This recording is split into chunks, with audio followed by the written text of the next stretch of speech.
we have the star himself here tonight, the director, the star of Hedwig and the Angry Inch.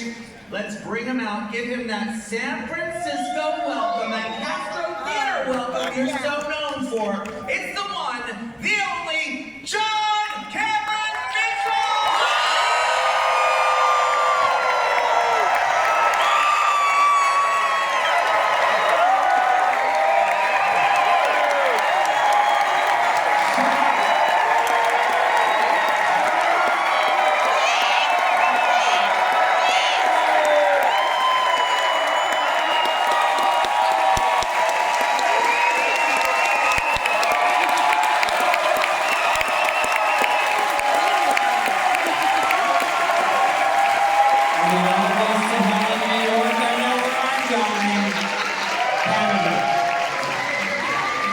San Francisco loves you.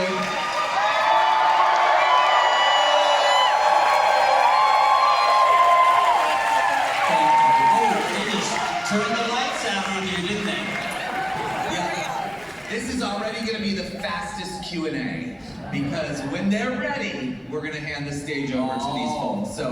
So, John Cameron Mitchell. What? I have now known you for decades, and I have to say that watching this, the cultness of this, the origin of love, if you will, of Hedwig, has been phenomenal and so satisfying. But I do have to wonder, what has it been like for you, starting all those years ago at the Squeeze Box, then Jane Street, you know, the movie, Broadway, all the tours. Can you describe it? All of it? From the beginning.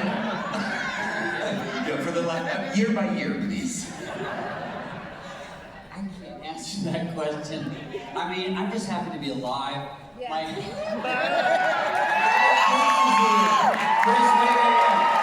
my brother and his family are here. He's been here since USF. I'll tell you a story by way of answering. Okay. By way of not answering that question that you can Google.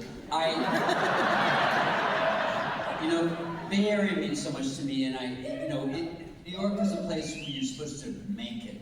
You know, Chicago is a place where you are happy to get by. You know, San Francisco is a place where you go to kind of find yourself. It was always the history, right? And maybe act out a little bit, right? It wasn't about monetary or fame, or it wasn't those things. Some people by accident became famous in their own way, but you know, in their own unique, special way. No, it's like, I mean, Hedwig could never be on Broadway at the time that it came out. He could never, you know, it was too queer, it was too punk. Right. It could never be up for an Oscar at that time. The world has changed, you know, and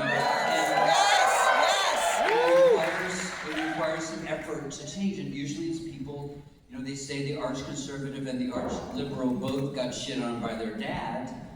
The only difference was the conservative thought he deserved it. You know, it's like you're unloved in one place and you change, which make the unloved change the world. You must have been really unloved. Well, you know, actually, now that you bring, I just hit you in the head with my giant skull ring. I could kill you. Now that you mention it, you actually reminded me of something that I think is an important thing to note, which is, in my own life, I was able to take my parents from Maryland to New York, to the Jane Street Theater, to see the show. We sat in the front row. My father, a Republican CPA, who never understood me, still is confused. He fucking loved Hedwig so much. He bought the CD.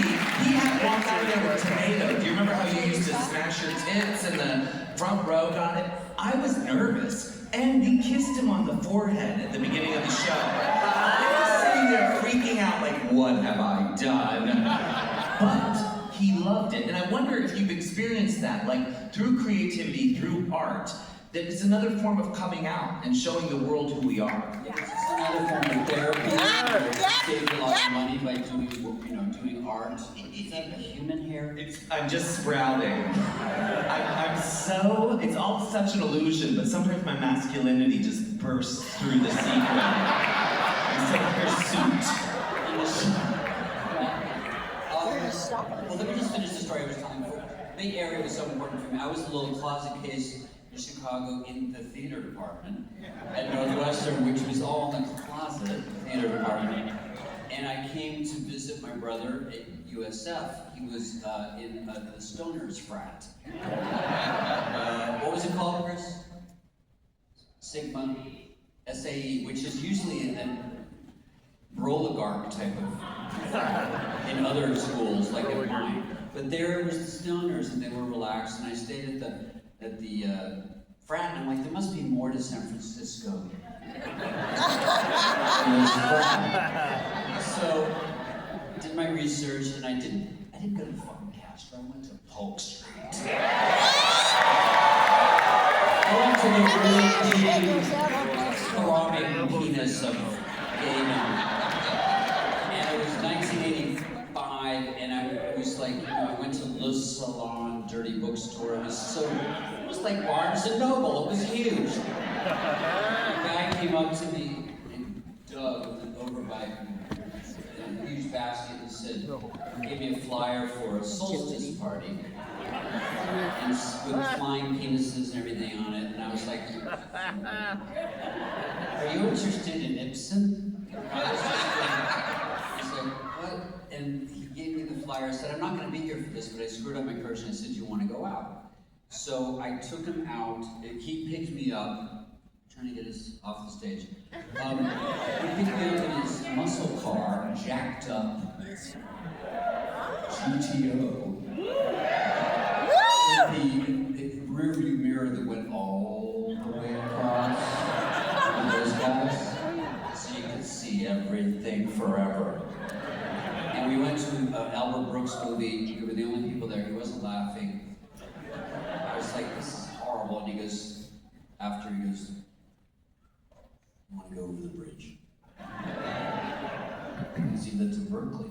He lived in the difficult part of Berkeley by Milky Way at that time. Right next to a crack house. You don't move to that. It was a cooperative house called the House of the Golden Bull. Did anyone ever go? House of the Golden Bull, 85. That's where the solstice and equinox parties were. Later they were in that guy, right, who created Windows something, started doing the sex parties at his house. The original gay oligarch. And all the supervillains are gay. Peter Thiel, Sam Altman.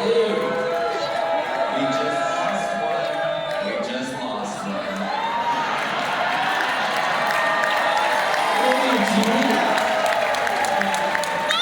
Ready to go. Check out my Instagram. We did this song from the sex workers that work with him. Okay. So I go to the House of the Golden Bull. They're preparing for the party with parachutes. Remember, parachutes were the best way to decorate in the 80s. And the best pants. And so they're rolling the joints to put in the jar. They're making the acid punch. I am terrified. But I suddenly discovered old gay New York. They were like, well, in the cooperative house, whoever's getting laid gets the nice bedroom. And a bigger bed. And then they get served breakfast in bed by everybody else in the house. I'm like, that's the gay that I miss. So he drove me back on his motorcycle somewhere. I was like, I was in love. This guy was from Thunder Bay. He was an auto mechanic. His name was Doug Rasick. He used to promote dance parties in the East Bay. And I met one other person who knew him since then. Do you know Doug? I knew Doug. Right, let's talk about it. He was special, right? He was TV special. He had the biggest dick I ever saw. And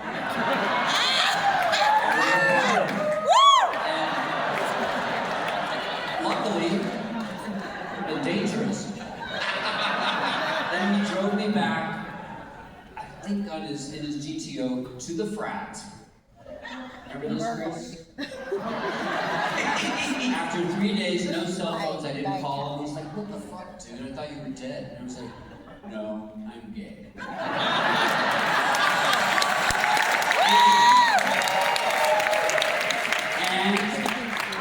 somebody to fix your car. And he was like, cool. That's the answer to that question.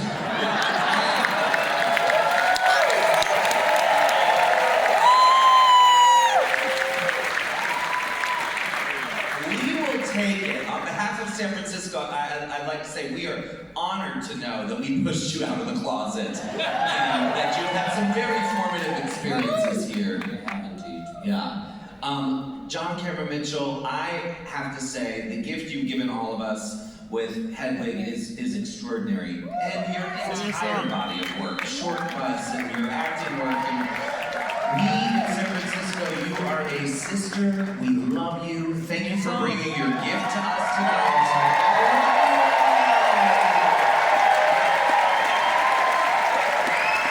Thank you so much. Amazing. With that, everybody, I'm going to get off the stage and turn it over to John Cameron Mitchell and Stephanie. You got something special tonight. You guys, so happy. Thank you so much.